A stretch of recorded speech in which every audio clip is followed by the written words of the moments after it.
नमस्कार शिक्षार्थियों। पिछले वीडियोस में आपने देखा होगा कि जन स्वास्थ्य के रिलेटेड पहला चैप्टर जो शरीर की रचना एवं शरीर की क्रिया जो ह्यूमन एनाटॉमी और फिजियोलॉजी के बारे में आपने पूरी अच्छी तरह से जानकारी ली होगी। और इसके अलावा आपने कई तरह के क्रियाएं आपने पढ़े होंगे, जैसे कि पाचन तंत्र, श्वसन तंत्र, प्रजनन तंत्र और कई तरह के। तो आपको लगा होगा कि शरीर कितना कॉम्प्लेक्स है, शरीर के में कितने अंग हैं और हर एक अंग का अलग अलग कार्य है, सब अपना अपना कार्य करते रह रहे हैं। तो जब शरीर तभी कार्य करेगा जब वो सुरक्षित होगा।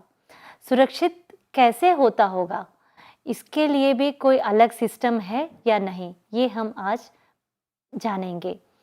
तो हाँ शिक्षार्थियों, कि जैसे एक अपना घर होता है, घर इंडिविजुअल घर अगर हम देखते हैं तो घर में कहीं कमरे होते हैं और मेन डोर होती हैं और कहीं अंदर भी कुछ कुछ कमरे होते हैं और आंगन एक होता है और बाहर एक कंपाउंड होगा और उसके साथ एक गेट भी रहता है। तो ये सब किस लिए हम करते हैं? ताकि घर के अंदर जो हम रहते हैं हमारा और हमारे साथ जो वस्तुएं हैं उन वस्तुओं की सुरक्षा के लिए हम इस तरह से कमरे, अलग अलग कमरे रखते हैं और गेट भी रखते हैं और उसको ताला भी डालते हैं।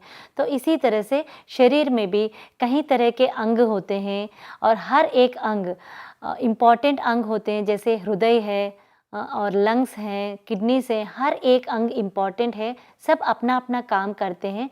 तो उसकी सुरक्षा भी इतना ही इम्पॉर्टेंट होती है। तो हर एक अंग के ऊपर एक कवरिंग होती है, जैसे हार्ट होगा तो पेरिकार्डियम है, तो किडनी होगा, तो हर एक का एक कवरिंग होती है।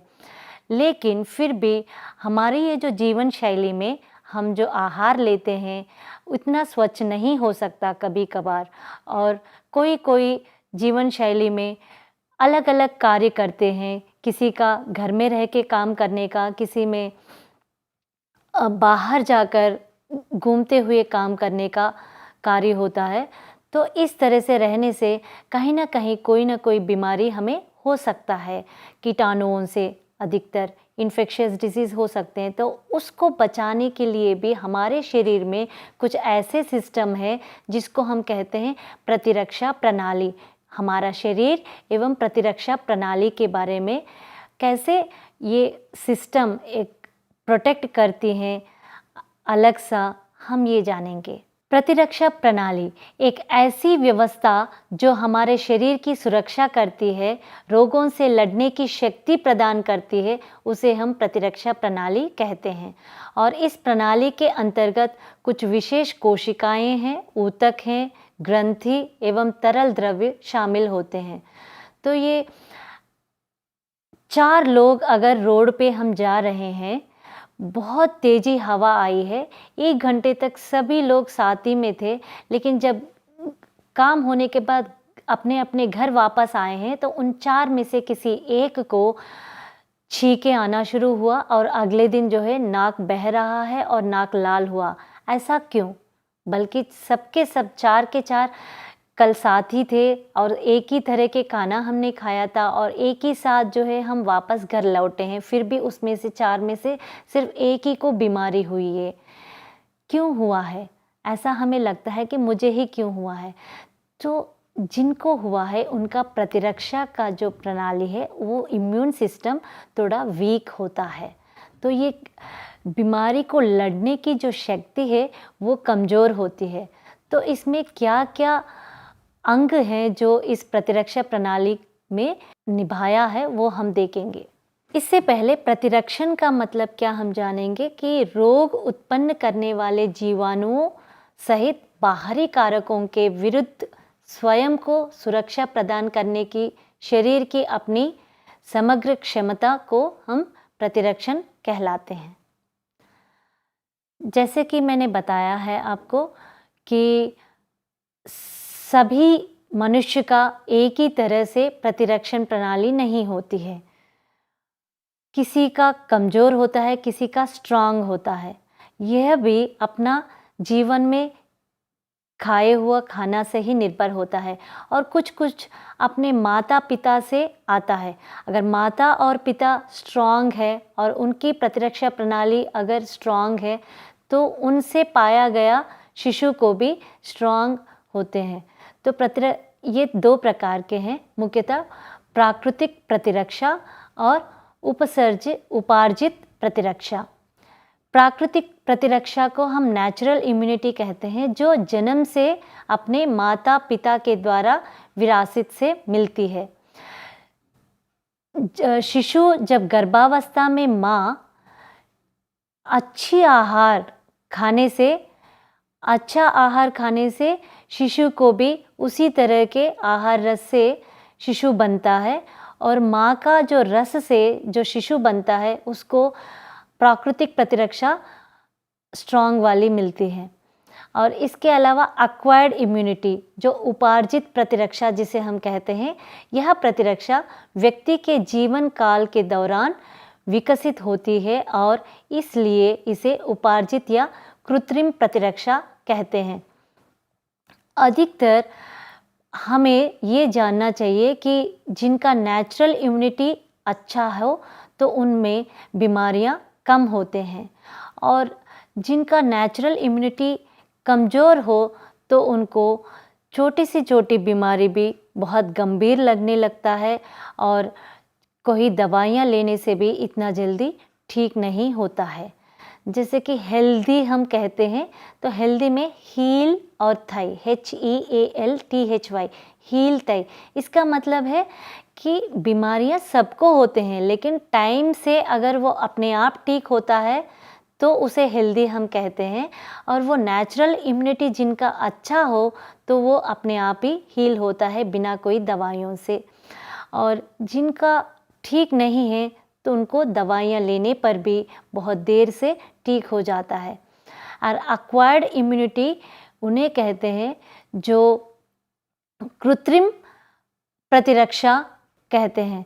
अभी हमने देखा है कि प्रतिरक्षा 2 प्रकार की हैं, प्राकृतिक प्रतिरक्षा और उपार्जित प्रतिरक्षा। प्राकृतिक प्रतिरक्षा के विभिन्न घटक क्या हैं? क्या क्या ऐसे विभिन्न घटक हैं जो प्राकृतिक प्रतिरक्षा को ठीक रखता है? जैसे कि त्वचा एवं श्लेष्मा झिल्ली, उदर में उपस्थित हाइड्रोक्लोरिक एसिड, रक्त और लसी की संस्थान, लसी का पर्व, प्लीहा यानी स्प्लीन, थाइमस ग्लैंड या थाइमस ग्रंथि और टॉन्सिल्स। ये सारे जितने भी घटक द्रव्य हैं ये प्राकृतिक प्रतिरक्षा को प्रणाली में संपन्न करते हैं। और कैसे करते हैं? जैसे त्वचा है, अपने शरीर की पूरी बॉडी का जो कवरिंग होती है वही स्किन है, और अगर हम ये स्किन वाटरप्रूफ होता है, पानी अगर हम अपनी त्वचा के ऊपर डालते हैं तो क्या ये शरीर के अंदर जाता है? नहीं, क्योंकि ये स्किन ऐसा सारे पदार्थों को नहीं शरीर के अंदर जाना देता है। ये परमिएबिलिटी सेलेक्टिव होती है और स्किन कई तरह के स्किन पे डस्ट आती है और कहीं मक्खी, बहुत सारे लोग अपने शरीर के त्वचा पे आते हैं, फिर भी शरीर के अंदर रहने वाले जो मांसपेशियां, हड्डियां, इन सब तक नहीं पहुंचती है। ये स्किन जो है अपने शरीर के एक बॉडी प्रूफ जैसा काम करता है और इसके नीचे ही एक म्यूकस मेम्ब्रेन रहता है, जो हर म्यूकस मेम्ब्रेन के नीचे से फिर सबक्यूटेनियस फैट और मांसपेशियां और हड्डियां और इंटरनल विसरल ऑर्गन्स रहते हैं, वहाँ तक ना पहुँचने के लिए ये म्यूकस मेम्ब्रेन भी एक प्रोटेक्टिव लेयर जैसा बनी रहती है। इसके अलावा उदर में रहने वाले हाइड्रोक्लोरिक एसिड, अब जो भी आहार हम लेते हैं, चाहे वो घर का खाना हो या बाज़ार से हम खरीद के लेते हैं, ज़रूरी नहीं है कि उस खाने के अंदर कोई कीटाणु ना हो। कीटाणु भी रह सकते हैं और जो हमारे आंखों पे नहीं दिखता है, तो उस आहार को अगर हम लें, स्पेशली जो रॉ वेजिटेबल्स या सलाड्स हम लेते हैं, उसको हम ठीक से नहीं वॉश करते हैं तो उसमें कोई ना कोई कीटाणु रह जाती है और उस आहार हम दिन में जो आहार हम लेते हैं को दिन भर में लेने वाले जो आहार में कोई ना कोई कीटाणु ज़रूर रहते हैं, फिर भी हमें कुछ नहीं होता। ऐसा क्यों? क्योंकि ये जो आहार हम लेते हैं वो आहार जो है अपना स्टमक में, पेट में जाता है और पेट में जाकर पचने से पहले वो हाइड्रोक्लोरिक एसिड के साथ मिलती है। जैसे ही ये हाइड्रोक्लोरिक एसिड के साथ आहार मिल जाती है तो उसके अंदर रहने वाले कीटाणु मर जाते हैं। तो ये भी एक तरह से हमें प्रोटेक्ट करता है। इसके अलावा ब्लड, रक्त के अंदर कई तरह के सेल्स होते हैं। आरबीसी सेल्स हैं और डब्ल्यूबीसी सेल्स हैं, प्लेटलेट्स हैं, ये सब आप जानते हो। तो ये जो श्वेत रक्त कण है, डब्ल्यूबीसी सेल्स, ये मेनली इम्यूनिटी के रिलेटेड काम करते हैं। इसके अंतर्गत कई तरह के सेल्स होते हैं, जैसे कि मोनोसेल्स, मोनोसाइट्स, बेसोफिल्स, स्पेशली लिम्फोसाइट्स होते हैं। लिम्फोसाइट जो है यहाँ काम करते हैं और प्लाज्मा प्रोटीन है, प्लाज्मा प्रोटीन भी इम्यूनिटी के लिए सहायता करती है। ग्लोबुलिन्स, एल्बुमिन्स, ये सारे जितने भी प्रोटीन्स हैं ये सब इम्यूनिटी को हेल्प करता है, अपने डिसीज़ ना आने के लिए फाइट करते हैं और अपने शरीर को सुरक्षित रखते हैं। इसके अलावा जो लिम्फैटिक सिस्टम, जैसे सर्कुलेटरी सिस्टम है, पूरी रक्त अपने बॉडी के हर एक कोने कोने तक पहुंचती है, इसी तरह से लिम्फैटिक सिस्टम भी एक ऐसा है जो अपने बॉडी को, शरीर को सुरक्षित रखता है। ये जो लिम्फैटिक सिस्टम में हर जगह जगह पे छोटे छोटे जो बीज की तरह से लिम्फ ग्लैंड्स होते हैं। ये जितने भी ये शरीर के अंदर गए हुए माइक्रो ऑर्गेनिजम्स हैं, उन माइक्रो ऑर्गेनिज्म से रिलीज़ होने वाली जो टॉक्सिन्स हैं, उन सबको ये लिम्फैटिक सिस्टम फाइट करके, उनको मार कर, उनको क्लीन करके शरीर से बाहर को निकालती है। एंड इसके अलावा स्प्लीन या प्लीहा हम कहते हैं, ये रक्त को चानना और इसको कोशिकाओं का भक्षक करना, इसका काम है। और ये लिम्फोसाइट्स को निर्माण करता है, कई तरह के लिम्फोसाइट्स और मोनोसाइट्स को भी ये निर्माण करते हैं। जितना ज़्यादा इसकी कार्यशील होगी स्प्लीन की, इतना ज़्यादा वो लिम्फोसाइट्स और मोनोसाइट्स का निर्माण करेगा और ये आगे जाकर माइक्रो ऑर्गेनिजम्स को क्लीन करने में सहायता करेंगे। इसके अलावा प्लीहा के रक्त में विद्यमान एंटीजेंस जो होते हैं वो लिम्फोसाइट्स को क्रियाशील बनाकर कोशिकाओं में विकसित होते हैं तथा एंटीबॉडीज़ का निर्माण करते हैं। जैसे ही बॉडी में कोई माइक्रो ऑर्गेनिज्म जाता है या फॉरेन बॉडी, शरीर को ऐसा क्षमता है कि अपना क्या है और बाहर का क्या है ये जानने की शक्ति शरीर में है। और स्पेशली उनमें है जो ये इम्यून सिस्टम में जो घटक द्रव्य हैं वो सारे यही काम करते हैं कि शरीर का अपना क्या है और बाहर का क्या है। जैसे ही फॉरेन बॉडी अंदर आ जाती हैं माइक्रो ऑर्गेनिज्म के रूप में, चाहे वो बैक्टीरिया हो, चाहे वो फंगल हो, चाहे वो वायरल हो, कुछ और भी हो, तो उसे हम एंटीजन कहते हैं। जैसे ही एंटीजन अपने बॉडी के अंदर जाती है तो ये सारे एक दूसरे को, इतने जो घटक द्रव्य हैं, एक दूसरे को मैसेज देते हैं कि अपने शरीर में कोई बाहर से आया हुआ है, उसको हमें अपने शरीर से बाहर निकालना है। तो सब एक दूसरे को मैसेज देते हैं और लिम्फोसाइट्स, मोनोसाइट्स, ये स्प्लीन, लिम्फैटिक सिस्टम सब अलर्ट हो जाते हैं। अलर्ट होकर अपना काम करना शुरू कर देते हैं और ये जितना ज़्यादा लिम्फोसाइट्स बनेंगे, जितना ज़्यादा मोनोसाइट्स बनेंगे, उतना ज़्यादा जल्दी से जल्द वो कीटाणुओं को या माइक्रो ऑर्गेनिज्म को शरीर से बाहर निकालते हैं। अगर इम्यून सिस्टम हमारा कमज़ोर होता है तो ये मैसेज जो है एक दूसरे को नहीं दे पाते हैं और ये कम से कम सीक्रेट होने लगते हैं। एंटीजन के प्रति ये एंटीबॉडीज़ नहीं बन पाते हैं, तो क्या होगा, ये रोग को उत्पन्न करेगा। कीटाणु अपने बॉडी में जाते ही वो अपना संख्या को वृद्धि करते हैं, रिप्लिकेट करने लगते हैं। एक से दो, दो से चार, चार से 16, इस तरह से बनकर हज़ारों में, लाखों में, मिलियंस में बनकर ये अपना शरीर में पूरी सर्कुलेशन में होकर ज्वर को उत्पन्न करता है। लेकिन उसे उत्पन्न होने से पहले अगर हमारा शरीर में इम्यूनिटी सिस्टम अगर स्ट्रांग होती है तो ये उस रिप्लिकेशन को, ये जो 2 से 4, 4 से 16 इस तरह से जो बन रहा है उसको रोक देती है और उससे सीक्रेट होने वाले जो विषाक्त पदार्थ हैं उस पदार्थ को शरीर से बाहर निकाल देती है। तो इसीलिए हमें कुछ अच्छे आहार खाना चाहिए ताकि हमारा इम्यून सिस्टम स्ट्रांग रहना चाहिए। इसके अलावा एक और ग्लैंड है जो थाइमस ग्लैंड। थाइमस ग्लैंड जो है ऊर प्रदेश में होता है, जो 2 लंग्स के बीच में होता है और ये अधिकतर बाल्यावस्था में बच्चों में बहुत बड़ा साइज में रहता है ताकि उन बच्चों में, शिशु जो है बहुत सुकुमार होते हैं, उनको छोटी से छोटी कोई भी एक माइक्रो ऑर्गेनिज्म जाए तो तुरंत इनकी इम्यून सिस्टम कम होने के कारण बार बार बीमार होने के चांसेस ज़्यादा होते हैं। तो इसीलिए उन बच्चों में ये थाइमस ग्लैंड काफ़ी बड़ा होता है और उनको प्रोटेक्ट करता है एक तरह से।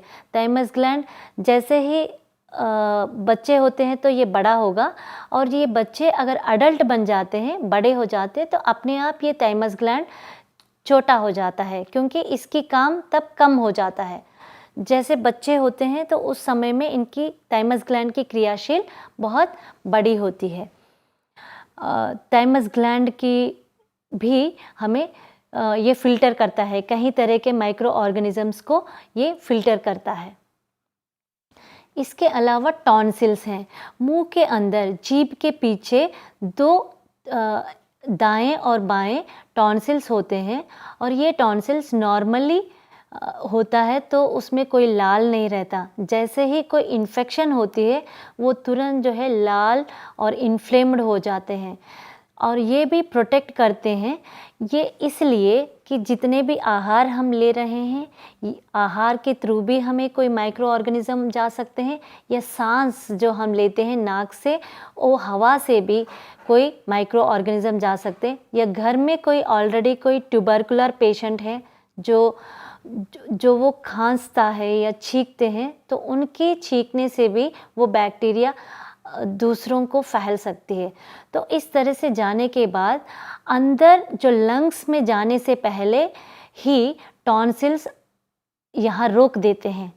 पहले ये फाइट कर देते हैं कि ये रोकते हैं, एक तरह से गेट जैसे काम करते हैं कि ये अगर ना रोके तो नीचे की ओर जाकर ये ट्रैकिया और लंग्स, ब्रोंके तक पहुंच सकते हैं तो और बीमार गंभीर हो सकती है। तो टॉन्सिल्स भी यहाँ कीटाणुओं को फिल्टर करती है और रोक देती है। तो हमने देखा कि ये जो घटक द्रव्य जैसे कि थाइमस है और टॉन्सिल्स हैं और रक्त है, स्प्लीन है, ये सारे नेचुरल इम्यूनिटी को बढ़ाते हैं और नेचुरली हमारे इम्यून सिस्टम को स्ट्रॉन्ग करते हैं। इसके बाद हम देखते हैं कि एक्वायर्ड इम्यूनिटी, यह प्रतिरक्षा व्यक्ति के जीवन काल के दौरान विकसित होती है और इसलिए इसे उपार्जित या कृत्रिम प्रतिरक्षा कहते हैं। ये 2 प्रकार से करती है, एक है आरक्षितता के माध्यम से और दूसरा टीकाकरण द्वारा। ये आरक्षितता के माध्यम से ये कैसे करेगा, जैसे कि अपनी पूरी जीवन काल में एक रोग के किसी पिछले संक्रमण या आरक्षितता के कारण उस रोग के प्रति प्रतिरक्षा उत्पन्न हो जाती है। यह प्रतिरक्षण प्राप्त करने की प्राकृतिक विधि है। उदाहरण के लिए यदि एक व्यक्ति को खसरा हो जाता है तो उसे इस रोग से जीवन भर की प्रतिरक्षा प्राप्त हो जाती है। जैसे कि चिकन पॉक्स भी अगर किसी को हो जाता है, जिसमें चिकन पॉक्स यानी ये भी कम्युनिकेबल डिसीज़ है, जो घर में अगर किसी एक को होता है तो तुरंत एक दूसरे को फैल जाता है, स्पेशली बच्चों में ये फैल जाता है। ये ज़िंदगी में अगर एक बार ये चिकन पॉक्स या कसरा हो जाती है तो उसके रिलेटेड, ये यूजुअली वायरस से होती है, वायरस के कीटाणु से होती है, मीज़ल्स वायरस, कसरा। ये वायरस अपने बॉडी में, शरीर में पहुंचने के बाद बहुत जल्दी से पूरी बॉडी में फैल जाती है और उसके बाद अपना चर्म के ऊपर छोटे छोटे गमोरिया जैसे दाने हो जाते हैं और उसके बाद पूरी इम्यून सिस्टम को वीक कर देता है और ये वायरस बहुत विषाक्त पदार्थों को ये रिलीज़ कर देता है। तो पहली बार जब होता है तो ये बीमारी बहुत गंभीर होती है और इससे शरीर के जितने भी ये जो प्रतिरक्षा करने वाले घटक द्रव्य ये पहचान लेते हैं तो ये कौन सी वायरस है और किस तरह की विषाक्त पदार्थ को रिलीज़ कर रहा है।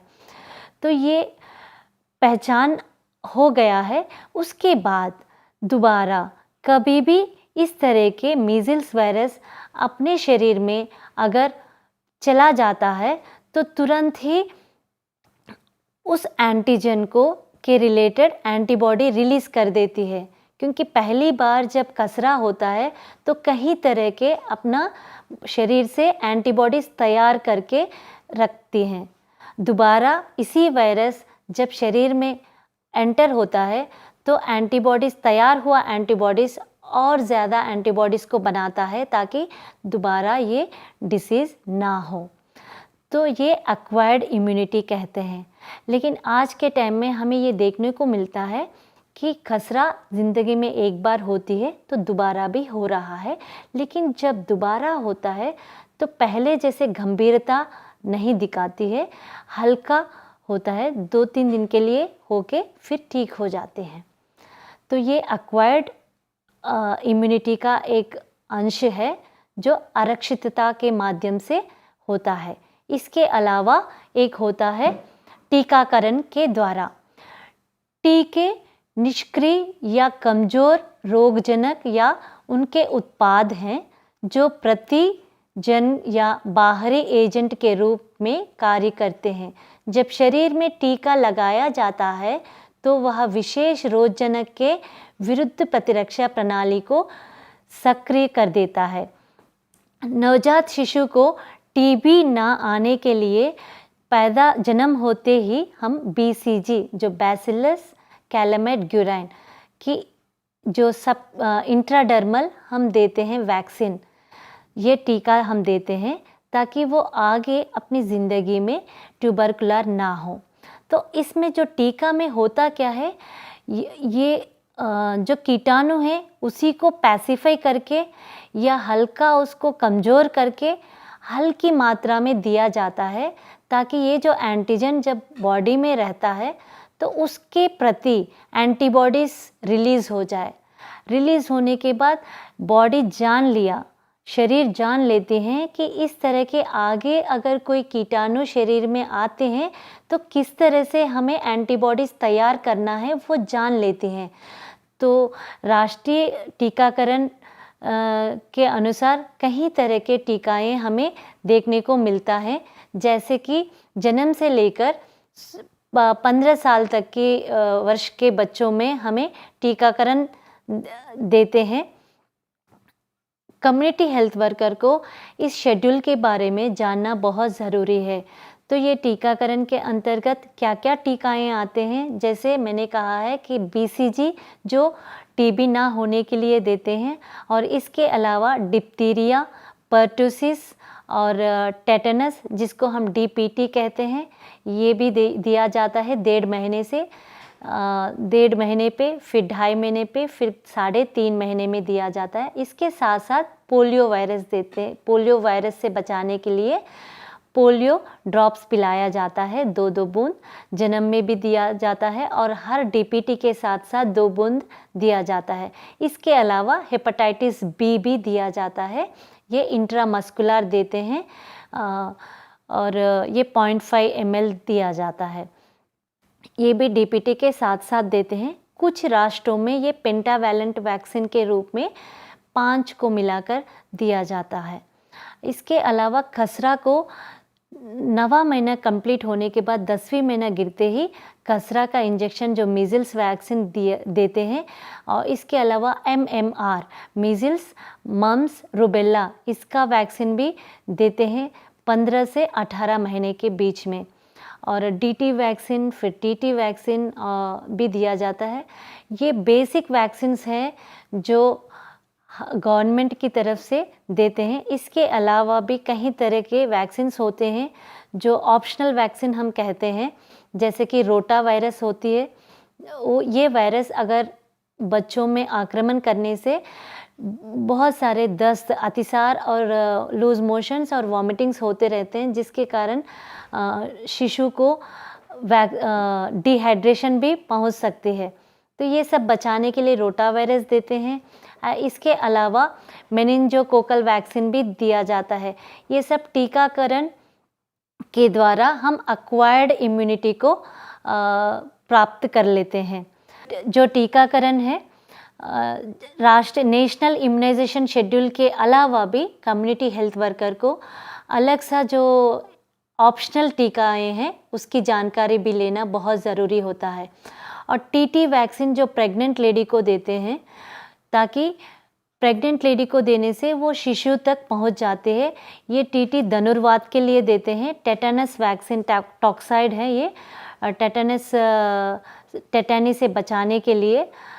और नवजात शिशु में ये जब अम्लिक नाभिनाल का कर्तन होता है तो उसके बाद तुरंत ये ना फैलने के लिए, इस कीटाणु से टेटानी ना फैलने के लिए TT गर्भावस्था में ही स्त्री को दिया जाता है। तो ये हमने देखा है कि प्रतिरक्षा प्रणाली 2 तरह के हैं। एक नेचुरल इम्यूनिटी है जो अपना बॉडी ही कुछ घटक, शरीर के कुछ घटकों से प्रतिरक्षा करती है। इसके अलावा एक्वायर्ड इम्यूनिटी है जो आरक्षितता के माध्यम से और टीकाकरण के माध्यम से एक्वायर्ड इम्यूनिटी को प्राप्त करता है।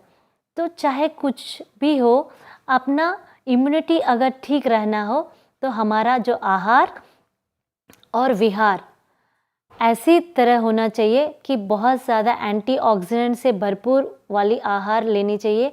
ताज़ी ताज़ी सब्जियां और ताज़ी फल लेना चाहिए, ना कि जिसमें कोई कैलोरीज ना हो। इस तरह से वाले जो पिज़्ज़ा हैं या समोसा हैं जो गंदे तेल से बनी हुई बाहर की कोई चीज़ ना खाएं, ताकि जिससे हमारी प्रतिरक्षा प्रणाली कमज़ोर हो। धन्यवाद।